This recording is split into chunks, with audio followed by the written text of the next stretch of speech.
SV raw dump. Okay, SV raw dump. Yeah, so that's the partition which is used to collect the dumps by SPL.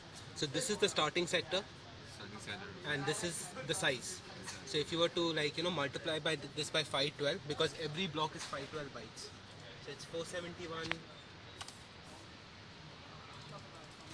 471, 8592, right?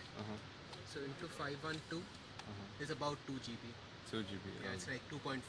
So 8974 has 2 GB of RAM. 8x26 is 1 GB. So 8x26 the partition will be smaller based on the requirements. So that's the partition that we're going to copy stuff to. So what we can do is, let's just boot the phone up to HLOS. So as you can see, right, we already have the partition. It's already part of the FFU. Okay. The other thing is there are some HLOS files that Microsoft has not, it's not available in a public APU. We got a private drop from Microsoft just yesterday. So you have to go in and you have to replace those driver files in HLOS. So there are two files. How do we replace Yeah. So once you go into mass storage mode, right? So do you have the files over here, Daniel? Somewhere? Yes. Where is it?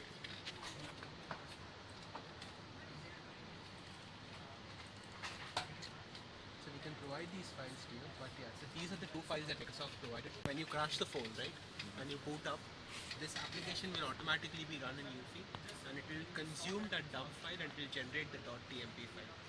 So this is more for the HLOS, this is for Microsoft's requirement. So you have to replace these two files in the phone as soon as you boot up.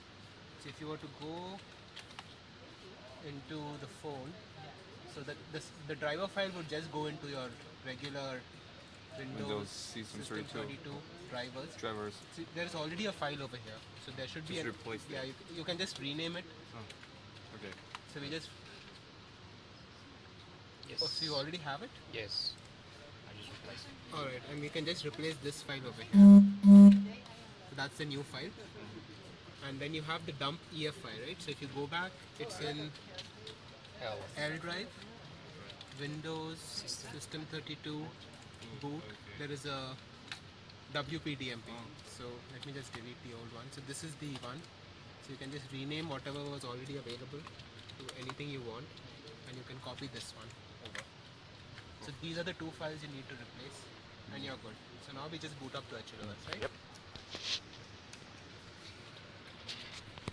So eventually, once we get the official drop from Microsoft, we don't even need to replace these yeah. files. But for now, we need to. For now. Alright, so I'm going to just get.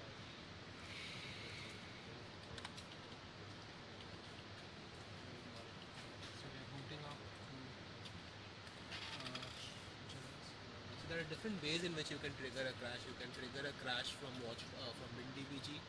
We have a test app which you can run through PowerShell, or you can even do it through JTAG. There Right. are different methods available.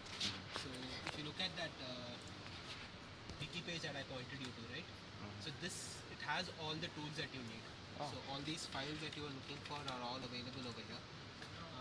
So this is the instructions for crashing it through WinDBG. So it's booting up, right? Not sure we can break. Yeah, okay, we were able to break. So we can just crash it from here now. This is the first one. This is the next one. So if you look at this, right, you can see this LED glowing, this blue LED. That means it is collecting the dump. Collecting them. Oh. The blue edge. So that's actually a requirement. If the LED is not blinking, it's a failure. So on 8x26 we had a CR, but it just got fixed yesterday. But on 8974, so it takes about a minute and a half. It will automatically reset and start booting up. So I'll keep the shell open, the Terraterm open too. So it will collect the dumps. So this is now collecting the dumps to that partition that I spoke about, the SV raw dump.